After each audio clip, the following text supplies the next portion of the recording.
saja. Yuk, kita simak videonya. Gerak pada tumbuhan. Nah, gerak pada tumbuhan berdasarkan sumber rangsangannya itu ada 3. Ada esionom, ada endonom, dan ada higroskopis. Nah, kita bahas yang esionom terlebih dahulu. Esionom adalah reaksi gerak tumbuhan yang disebabkan oleh faktor luar dari tubuh tumbuhan. Nah, esionom ini disebut juga sebagai etionom. Kemudian esionom berdasarkan arah rangsangannya itu dibagi menjadi 3, yaitu tropisme, taksis, dan nasti. Oke, ada tropisme, taksis, dan nasti. Kemudian kita bahas yang tropisme terlebih dahulu. Tropisme. Nah, tropisme adalah gerak tumbuhan yang arah geraknya dipengaruhi oleh arah datangnya rangsangan.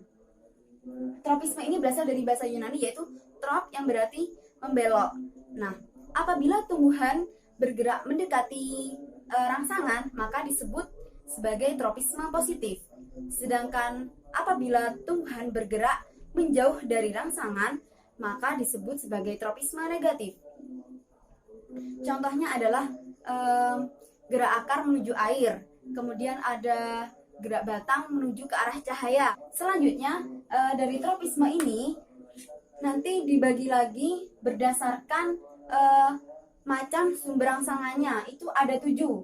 Yang pertama yaitu adalah fototropisme.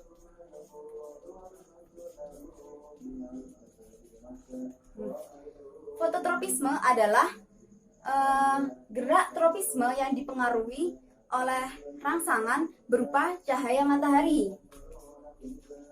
Cahaya matahari. Nah, contoh dari gerak fototropisme yaitu pada bambu. Nah, fototropisme berkaitan dengan zat tumbuh yang terdapat pada ujung tumbuhan yang disebut auksin.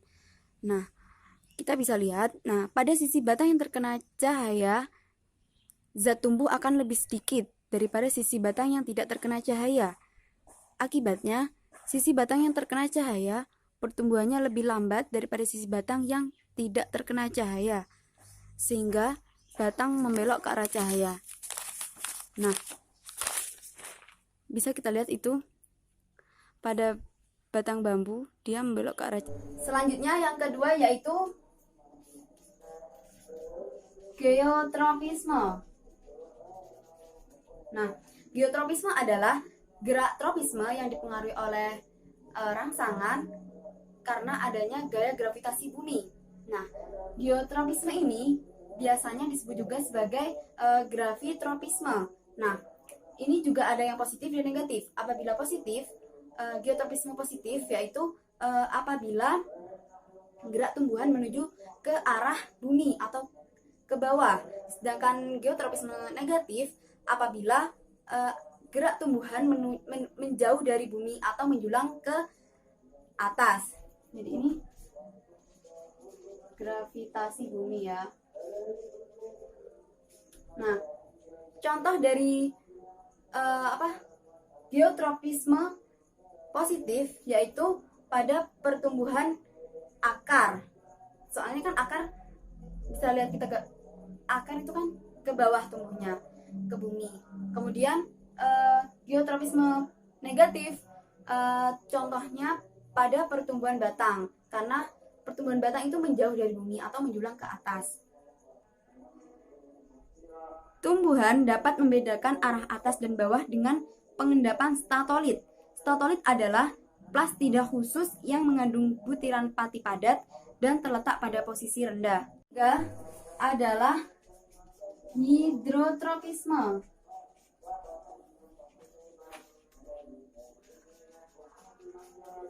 Hidrotropisme yaitu gerak tropisme yang disebabkan oleh rangsangan berupa air, air. Contohnya adalah gerakan akar kaktus untuk mencari air. Selanjutnya, yang keempat, yaitu ada tiktotropisme, sentuhan, yaitu gerak tumbuhan sel tanaman yang dirangsang oleh sentuhan. Contoh dari tiktotropisme adalah pertumbuhan tanaman sulur. Pertumbuhannya merambat dan memiliki sulur yang membelit bagian penopangnya. Sulur tanaman akan tumbuh lurus hingga menyentuh sesuatu. Adanya kontak sulur tersebut merangsang sulur untuk tumbuh melilit karena terjadi perbedaan kecepatan pertumbuhan. Karena sel-sel yang terkena sentuhan akan memproduksi auksin dan pertumbuhannya menjadi lebih cepat hingga membengkok dan melilit sumber sentuhan. Yang kelima, yaitu kemotropisme.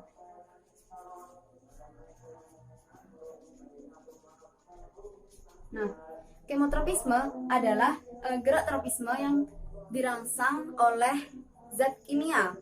Contohnya yaitu gerakan akar yang menuju unsur hara atau pupuk dalam tanah.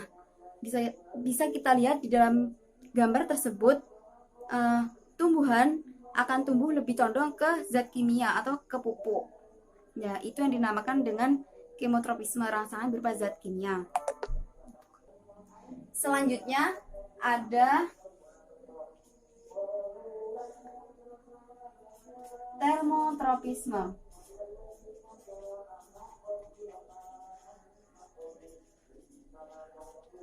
Nah, termotropisme adalah gerakan tropisme yang disebabkan karena adanya rangsangan berupa suhu.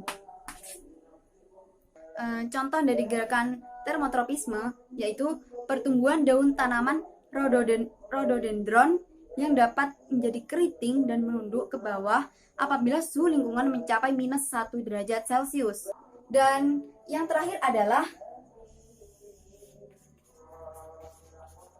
skototropisme. Nah, skototropisme. Nah, skoto ini berasal dari bahasa Yunani, yaitu yang berarti gelap. Maka skotropisme dapat diartikan sebagai gerak tropisme menuju ke arah gelap. Nah, skototropisme ini bisa dikatakan sebagai kebalikan dari fototropisme. Apabila tadi fototropisme menuju ke karena ada rangsangan cahaya matahari, di skototropisme justru karena adanya gelap. Contoh dari skototropisme adalah Epipremnum giganteum atau sirih gading. Oke, jadi untuk gerak pada tumbuhan berdasarkan sumber gerak ini sumber rangsangan, ada 3, yaitu ada esionom, endonom, dan higroskopis. Kemudian untuk esionom dibagi lagi, ini berdasarkan arah rangsangan.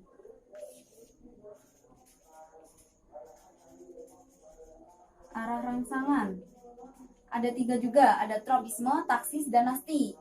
Tropisme dibagi lagi berdasarkan macam sumber rangsangan.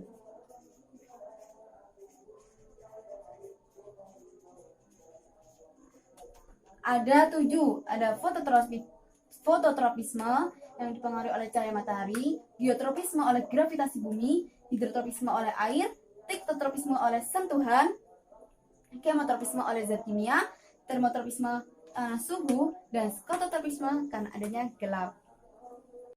Oke, selanjutnya yaitu gerak esionom yang taksis. Sebelumnya kan udah dijelaskan apa itu gerak esionom.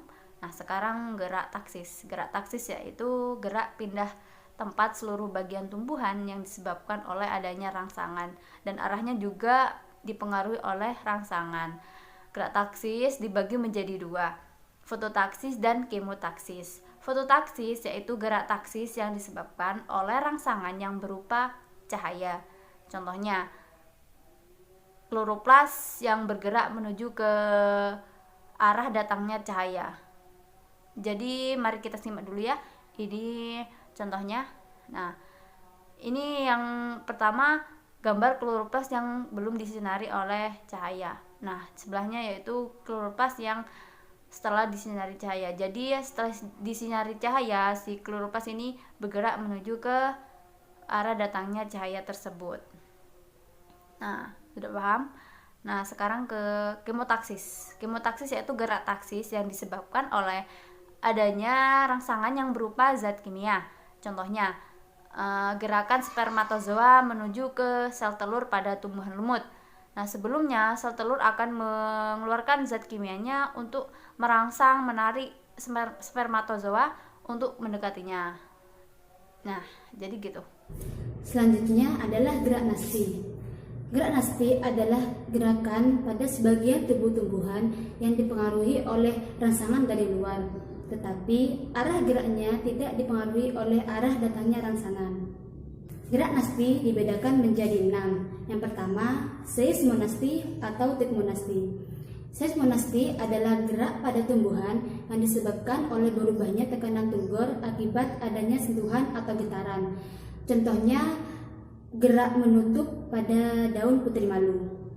Sentuhan atau getaran ini menyebabkan kadar air di tempat tersebut berkurang, sehingga tekanan tunggor menurun dan menyebabkan daun menutup.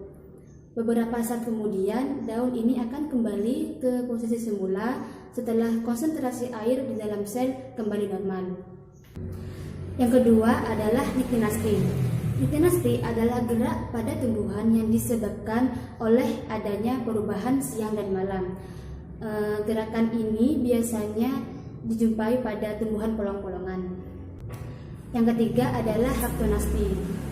Haptonasti adalah gerak pada tumbuhan yang disebabkan oleh sentuhan serangga. Contohnya pada sejenis tumbuhan insektivora yang akan menutup ketika daunnya tersentuh oleh serangga dan membuat serangga tersebut terperangkap. Yang keempat adalah termonasti.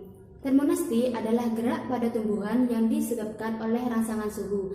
Contohnya adalah bunga tulip yang akan mekar ketika mengalami kenaikan suhu dan akan menguncup ketika suhu menurun. Yang kelima adalah fotonasti. Fotonasti adalah gerak pada tumbuhan yang disebabkan oleh rangsangan cahaya. Contohnya adalah mekarnya bunga pukul 9 dan bunga pukul 4. Yang terakhir adalah nasti kompleks. Adalah gerakan yang disebabkan oleh berbagai faktor yang saling berhubungan. Contohnya adalah membuka dan menutupnya stomata. Baik, selanjutnya yaitu gerak endonom. Gerak endonom yaitu merupakan gerak yang terjadi akibat adanya rangsangan yang berasal dari dalam sel atau berasal dari dalam tubuh tumbuhan tersebut. Contohnya, gerakan rotasi sitoplasma. Nah, mari kita saksikan contohnya. Nah, ini gambar sitoplasma bergerak berotasi di dalam sel. Nah, oke. Nah, setelah gerak endonom ada juga gerak higroskopis. Nah, gerak higroskopis berasal dari kata higroskopi yang artinya kemampuan suatu zat untuk menyerap air di daerah lingkungannya.